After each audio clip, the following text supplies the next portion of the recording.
Al-Fatihah.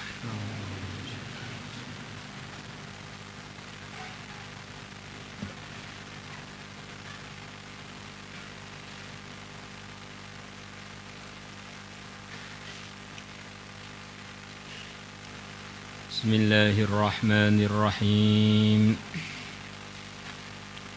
Thawabu man baka min khasyatillahi ta'ala.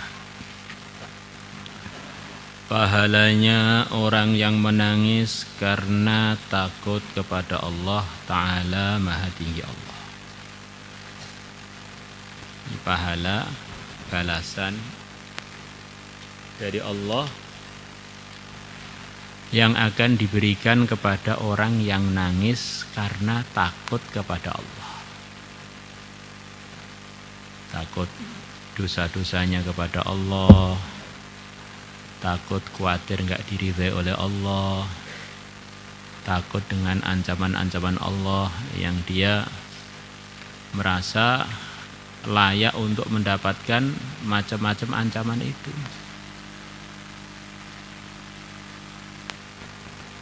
Nangisnya itu karena takut kepada Allah.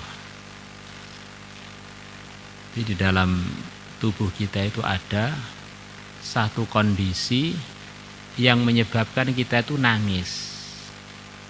Nah itu sebagian berpahala, sebagian tidak ada kaitannya dengan berpahala. Contohnya orang nangis karena terharu kelahiran anaknya umpamanya, belum tentu berpahala. Terharu karena pengantin baru, terharu karena weselnya kok cepat datang melebihi biasa-biasanya. Terharu lapar-lapar kok ada yang nraktir makan. Atau nangis karena dia dalam satu suasana teman-temannya pada nangis, akhirnya terpengaruh dengan suasana ikut meneteskan air mata. Atau karena yang lain mungkin sedih, tunangannya ternyata didahului orang malah dinikahi orang. Itu semuanya keluar dari bab takut kepada Allah. Mungkin aja berpahala, tapi ini yang kita bahas ini nangis karena takut kepada Allah. Di nangisnya itu sebabnya karena takut kepada Allah, bukan yang lain. Kalau yang lain itu belum tentu ada pahalanya, dan ini bukan pembahasan kita sore hari ini. Dan nangis itu bagian dari normalnya manusia. Manusia kok nggak bisa nangis itu termasuk bagian manusia yang tidak normal. Ada seorang sahabat yang melihat yang mulia Nabi besar Muhammad SAW. Beliau menangis karena sedih putra beliau wafat. Maka ada sahabat melihat bilang pada Nabi, kenapa engkau nangis, kan semuanya sudah ditakdir oleh Allah, kenapa nangis dengan kepergian putra antum?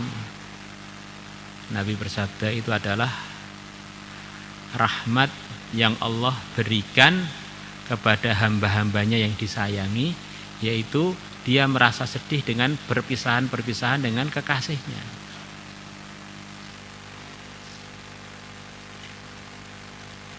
Jadi kalau orang itu nggak punya perasaan dingin, orang gembira nggak ikut gembira, orang susah nggak ikut susah, hidupnya seperti freezer. Maka orang begini ini orang nggak normal. Jadi di antara normalnya orang, dia ini memang ada satu kondisi dia menangis. Maka jadikan kondisi itu kondisi-kondisi yang nangisnya itu berpahala.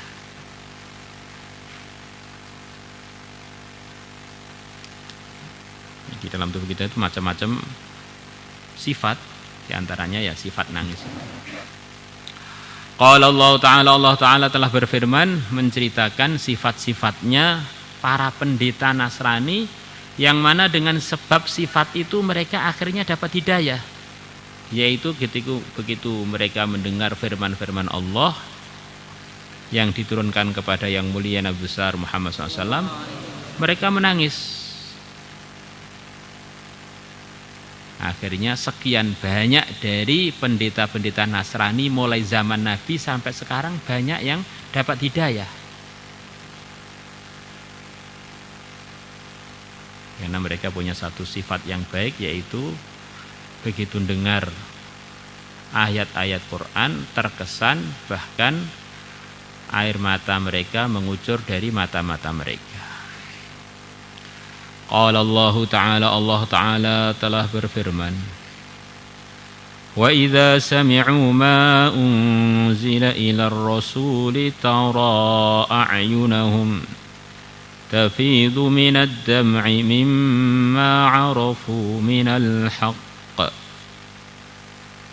Wa idza sami'u, dan ketika mereka para pendeta mendengar ma firman unzila ilar rasul yang telah diturunkan ilar rasuli kepada Rasulullah Nabi Muhammad sallallahu alaihi wasallam, mendengar Quran, tara a'yunahum, maka engkau melihat mata-mata para pendeta itu, tafidu minad dam'i, mengucurkan air mata, tafidu mengucurkan minad dam'i, air mata, mimma arafu, karena taunya mereka, minal haqqi, kebenaran, mimma arafu, dari apa yang telah mereka tahu berupa kebenaran. Mereka tahu, sebelumnya sudah tahu, dalam Injil telah disebutkan macam-macam bukti-bukti kebenaran Nabi akhir zaman. Begitu mereka mendengar Al-Quran itu paham, oh ini dulu kebenaran yang telah kami ketahui itu sekarang sebagian diperdengarkan kepada kita berupa ayat-ayat Quran. Di hati mereka, walaupun mereka sudah jadi tokoh-tokohnya Nasrani, tidak menutup diri dari menerima kebenaran. Terus dalam terusannya ayat, wa annahum la yastakbirun, sebelumnya mereka tidak punya sifat sombong. Sombong itu apa? Yang mulia Nabi besar Muhammad SAW bersabda, sombong itu definisinya dua, batarul haqq, menolak kebenaran. Ya, orang menolak kebenaran itu adalah sesombong-sombongnya orang. Saya nggak sombong kok, saya yang penting nggak mau nerima ini loh, itu namanya sombong. Wa ghamtun nas, dan merendahkan orang lain. Kalau orang punya sifat salah satu ini sudah bagian dari orang sombong. Kalau keduanya kumpul, sombongnya sempurna. Dan Nabi bersabda, di antara sifat yang menyebabkan orang enggak layak masuk surga adalah sifat sombong. La yadkhulu al-jannata mutakabbirun, atau kama ja'a bil hadis. Tidak masuk surga orang yang sombong, yang nolak kebenaran dan merendahkan orang. Menolak kebenaran itu bisa tampak zahir. Kita tahu memang dia terang-terangan nolak kebenaran. Bisa nolak kebenaran itu dengan sikap hati, seperti para munafikin, zahirnya iya aja, iya tapi enggak iya.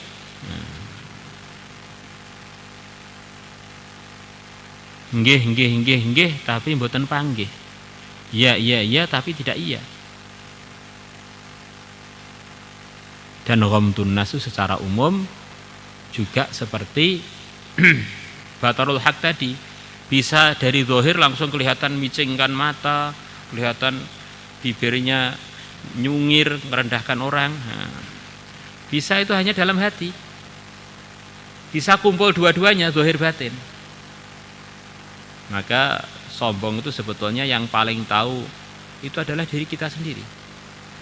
Kita ini sebenarnya orang sombong enggak, itu diri kita sendiri. Ini orang itu bisa saja, orang itu segala fasilitas dia punya, kekuasaan dia punya, kewibawaan dia punya, tapi dia ini orang yang paling tawadhu. Tidak sombong sama sekali. Tidak pernah menolak kebenaran dan tidak pernah merendahkan orang. Jadi bisa orang itu benar-benar enggak punya apa-apa. Kekuasaan juga enggak, kaya juga enggak, wibawa juga enggak, ganteng juga enggak, cantik juga enggak, tapi dia ini sombong. Maka disabdakan oleh Nabi, innallaha la yuhibbu al-miskinal mutakabbira atau kama jaa fil hadits. Sesungguhnya Allah tidak suka kepada orang miskin tapi sombong. Orang miskin yang sombong. Maknanya berarti dia ini memang sombongnya itu gawan bayi. Asli elek gitu ya, asli jelek. Namanya orang miskin kan nggak punya fasilitas untuk sombong. Apa yang disombongkan? Duit nggak punya, namanya orang miskin biasanya kan gitu. Posisi nggak punya, wibawa juga enggak. Jadi raja jauh banget, dihormati orang sangat jauh, tapi dia masih bisa nolak kebenaran dan merendahkan orang. Ini bang asli telek istilah gitu ya. Jadi dia ini asli telek lencong, insya Allah. Jadi kalau orang kaya, wibawa, raja, kemudian sombong tuh ya, walaupun tuh nggak baik kan itu ada fasilitas untuk itu. Saya raja, saya kaya, saya ganteng, saya cantik ya. Lumayan ada fasilitasnya. Ini tanpa fasilitas saja masih jelek. Kadang-kadang orang itu salah mandang. Karena ini katanya ini kaitannya dengan sifat, bisa nempel pada orang yang kaya, raja, yang dihormati, bisa nempel pada orang yang secara kenyataan hidupnya itu orang yang sama sekali nggak digubris orang, tapi bisa saja dia punya sifat sombong. Dan hakikatnya sifat tawadhu itu memang sumbernya dari iman. Selepas orang itu tahu yang menciptakan hanya Allah, yang memiliki hanya Allah, yang mengatur hanya Allah, dia ini juga bagian dari miliknya Allah dan ciptaannya Allah, maka dalam otak dia itu nggak kebayang, saya ini nyombongin apa, saya ini nggak punya apa-apa, bahkan saya ini nggak ada. Maka pimpinan-pimpinan orang tawadhu itu adalah para anbiya.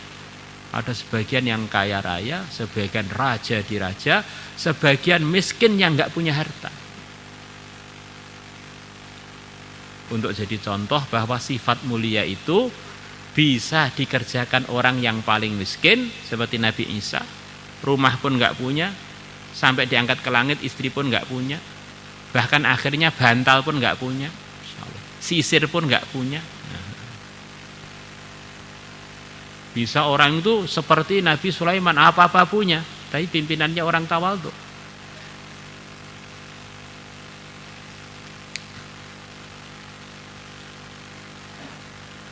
Dan sifat sombong itu akan lari dari pelajar-pelajar agama. Akan menyebabkan ilmu itu lari dari pelajar-pelajar seperti kita ini.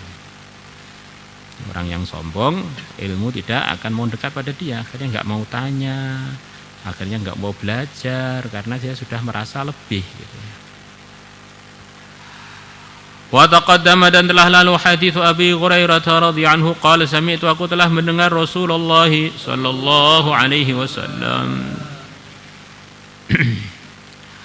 yaqulu, beliau bersabda, sab'atun, ada 7 orang atau 7 golongan, yudhilluhumullah, yang Allah akan menaungi mereka, fi dhillihi, di naungannya, yauma la dhilla illa dhilluhu, di hari yang tidak ada naungan selain naungan dia. Fadzakara, maka Nabi menyebutkan minhum, termasuk 7 orang itu, wa rajulun, dan seorang laki-laki, dzakarallaha khaliya, yang dia mengingati Allah khalian, dalam kondisi sendirian, tidak terpengaruh oleh kiri kanannya, tidak terpengaruh dengan teman-teman yang pada nangis. Ini babnya min khasyatillah, memang dia takut antara dia dengan Allah, takut kepada Allah. Fa fadat ainah, maka kedua matanya mengucurkan air mata. Fafadat maka mengucurkan air mata, ainahu kedua matanya.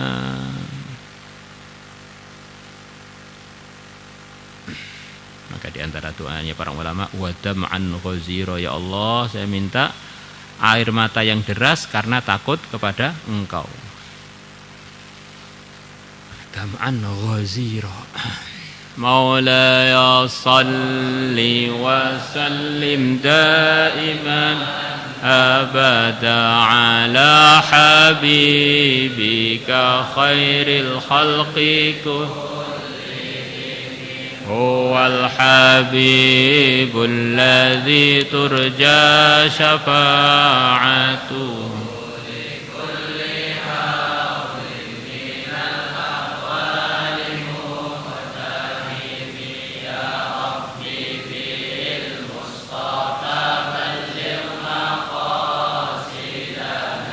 اغفر لنا ما مضى يا أرحم الراحمين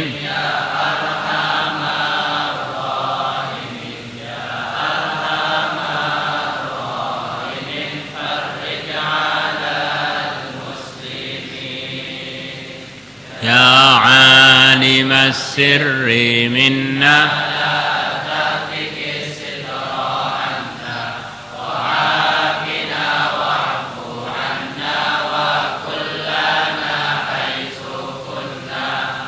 أرد بك الأعداء من كل وجهة وبالاسم نرميهم من البعد بالشتات